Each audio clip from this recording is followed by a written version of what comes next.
이스라엘 백성이 가데스 바네에서 정탐꾼을 파송한 것은, 또 그래서 가나안 땅을 정탐한 것은 하나님 명령에 대한 거역, 불순종이었죠.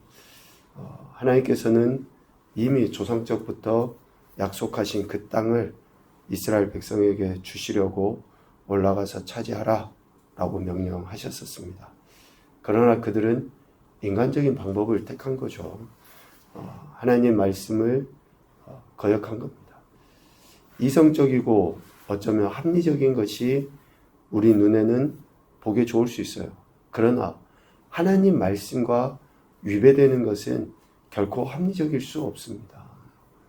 그런데 저들은 인간적인 방법을 택함으로 하나님의 말씀을 거역했죠.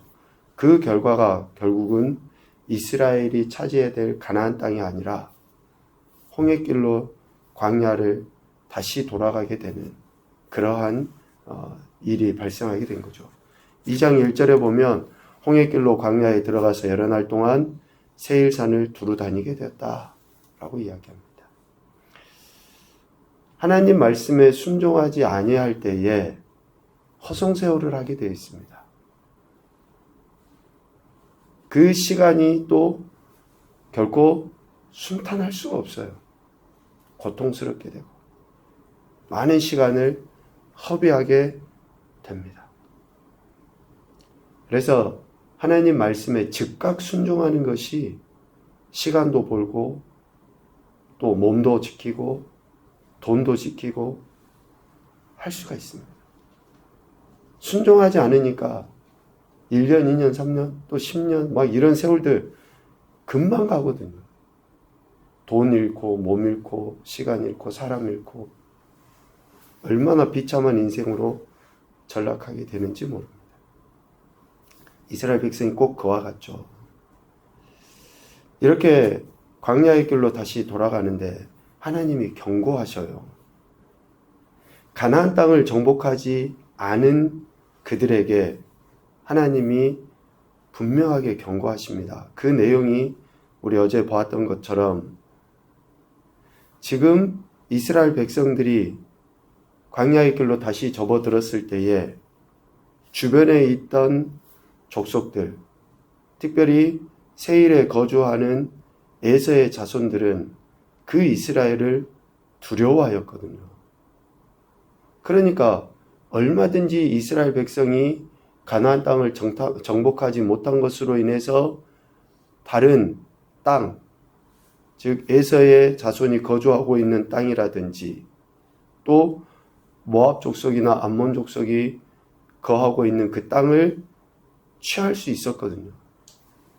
그런데 하나님께서 그들의 땅을 취하지 말라라고 명령하셔요. 너희는 스스로 깊이 삼가고 그들과 다투지 말아라 라고 강력하게 경고하십니다. 이것은 하나님께서 에서 자손이나 롯 자손에게 하신 약속의 말씀을 성취하시는 것인과 동시에 이스라엘 백성들이 하나님의 뜻을 거역하고 불순종하지 못하도록 방지하기 위해서 미리 지금 이것을 명령하신 거예요. 하나님께서 이스라엘 백성에게 약속하신 땅은 가나안 땅이에요. 지금 자기들이 힘이 있어서 자신들을 두려워해서 취할 수 있는 그 땅이 아니라고요.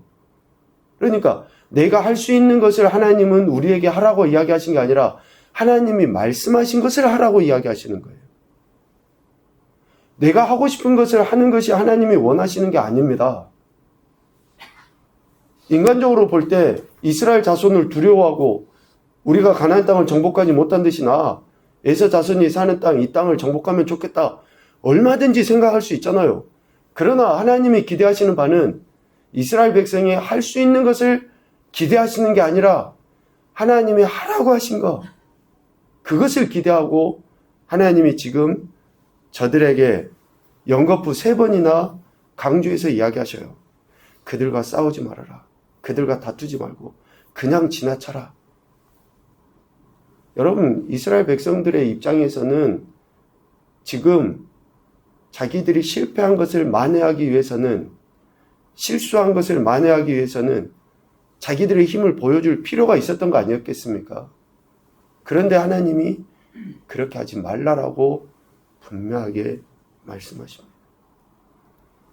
이것은 그 자손들에 대한 하나님의 약속, 즉 에서의 자손이나 롯의 자손들에 대한 약속이 있기도 하지만 이스라엘 백성들을 보호하기 위해서 하나님이 분명하게 그 말씀을 하셨다라는 거죠. 그런데 24절에 보면 이제 아르논 골짜기를 지나 헤스본 왕 아모리 사람 시온과는 싸워서 그 땅을 차지해라 라고 이야기해요. 다른 자손들에게는 그렇게 하지 말라라고 이야기했는데 헤스본 왕 아모리 사람 시온과는 싸워서 이겨라, 취해라 라고 이야기하거든요. 그 명령을 내리신 것은 하나님께서 지금 그들을, 즉 헤스본 왕 아모리 사람 시온과 그 땅을 하나님께서 이스라엘 손에 넘기셨기 때문에 그래요. 말씀에 보면 그렇게 돼 있죠. 24절 이후에 그 땅을 네 손에 넘겼은즉, 이 말의 의미는 뭡니까? 전쟁이 하나님께 속해 있다라는 거 아니에요. 또 하나님께서 허락하셨다라는 것을 분명하게 믿고 나가길 기대하시는 거예요. 가나안 땅을 하나님이 허락하신 것처럼 지금 이 땅을 하나님이 너희에게 허락하셨다라는 것을 분명하게 말씀하시고 그들에게 믿음을 요구하신 거예요. 믿음을. 이전에 세 군데 그 땅은 하나님이 그들에게 허락하시지 않은 거잖아요. 그런데 지금 이 땅은 하나님이 허락하셨다라는 것을 믿어라 라는 것을 지금 저들에게 가르쳐 주신 거죠. 그래서 이제 더불어 싸워서 그 땅을 차지하라 라고 분명하게 이야기합니다.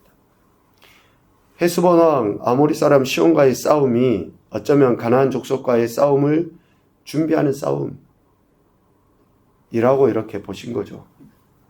그래서 하나님의 말씀을 믿고 그 땅을 취한 것이 하나님의 말씀을 믿고 가나안 땅을 정복하는 것으로 나타나야 한다는 것을 하나님은 보여주셔요.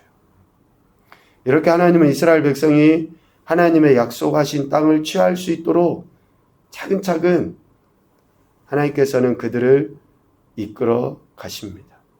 하나님께서는 다 계획이 있으신 거죠. 그 계획하심에 순종만 하면 어떻게 됩니까? 2장 7절에서 이야기하는 것처럼 하나님께서 복 주시고 함께 하신 하나님의 은혜를 경험하게 돼 있어요. 하나님 말씀에 순종만 하면 하나님께서 차근차근 그렇게 이끌어 가시는 것들을 경험하게 되어 있다고요.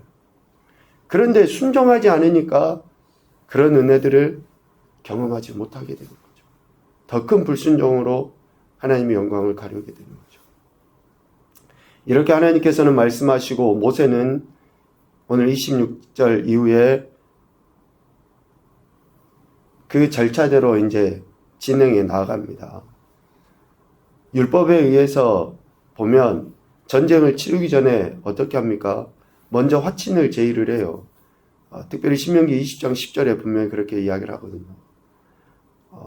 합법적인 싸움이라 할지라도 무자비한 그런 행태를 드러내 보이지 않도록 먼저 화친을 제의를 하는 것이죠.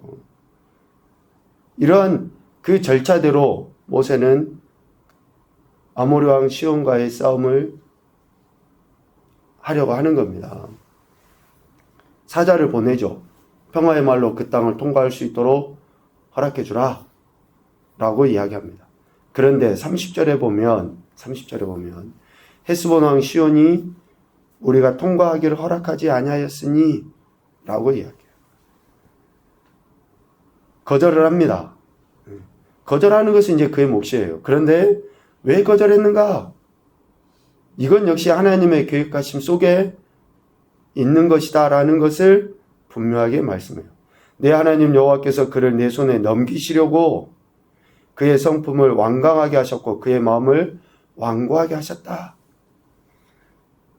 하나님께서 이스라엘 백성을 궁극적으로는 가나안 땅을 정복할 수 있도록 하시기 위해서 차근차근 이런 과정을 거쳐가는 동안에 헤스본 왕 시온의 마음을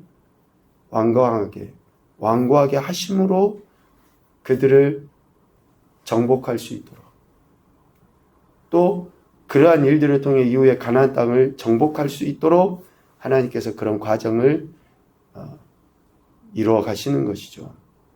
결국은 하나님께서 시온과 그의 땅을 이스라엘에게 넘기고 그 땅을 차지하여 기업으로 삼도록 하셨기 때문에 이스라엘이 그 땅을 취할 수 있게 된 것이다. 이런 일들의 결과로 이스라엘이 하나님을 온전히 믿을 수 있도록 하나님은 저들을 훈련시키고 또 교육시켜 가는 거죠. 크고 작은 일들을 통해 우리가 하나님을 온전히 믿을 수 있도록 하나님은 그렇게 역사해 가고 계신 것이다 라는 것입니다. 그러니까 하나님이 이스라엘에 대한 그 사랑은 정말 말로 표현할 수 없죠. 이런 일들을 다 차근차근 이루어 가시면서 궁극적으로 저들이 취해야 될 그 땅, 그들이 거해야 될 그 안식의 처소에 들어가도록 하나님은 세밀하게 인도해 가시는 것입니다. 이런 교훈을 생각해 보겠습니다. 첫 번째, 하나님이 하라고 하신 것이 우선이지 내가 할 수 있는 것이 우선이 아니다. 하나님께서는 교회 공동체를 통해서 말씀하시죠. 또 공동체 안에 해야 될 일들을 그렇게 말씀하셔요. 그것이 우선입니다. 내가 하고 싶은 대로 하는 것은 중요한 게 아니에요. 왜 하나님께서 교회 공동체를 세우시고 또 목회자를 세우셔서 그것을 강조하고 이야기하고 있는가? 그것이 우선이기 때문에 지금 이렇게 강조하고 이야기하는 거예요. 왜 이 공동체 하나님께서 나를 보내셨는가? 이 공동체 안에서 하나님이 이루시고자 하는 것들을 이루시기 위해서 그런 거 아니겠습니까? 그것이 우선이죠. 두 번째는 하나님은 원수들의 마음까지도 주장하셔서 그 뜻대로 사용하신다. 원수들의 마음까지도 주장하셔서 그 뜻대로 사용하시죠. 세 번째, 영적으로 무장한 하나님의 백성을 세상은 두려워하기 마련이다. 말씀과 기도로 깨어있는 자들, 하나님의 지혜를 가진 자들을 세상은 두려워하게 돼 있어요. 그러니까 우리가 세상을 두려워할 게 아니라 우리가 말씀 안에서 지혜를 얻고 살아가면 세상이 그렇게 우리를 두려워하는데 우리가 그런 준비가 되지 않으니 염려하고 근심하고 세상을 두려워하는 것이죠. 하나님의 택함받은 백성으로서 하나님은 여전히 신실하게 우리의 삶을 이끄시고 인도해 가십니다. 이 믿음을 가지시고 지금 처해 있는 상황 안에서 말씀으로 또 기도로 하나님의 강함을 드러내고 또 오히려 세상이 우리를 두려워하며 하나님의 영광을 더 밝히 드러낼 수 있도록 그런 은혜를 구했으면 좋겠습니다. 오늘도 우리의 생명의 주관자이신 하나님을 경외하시면서 믿음 안에서 올곧게 세워져가는 그 복된 한날이 되시기를 주님의 이름으로 축복합니다. 아멘.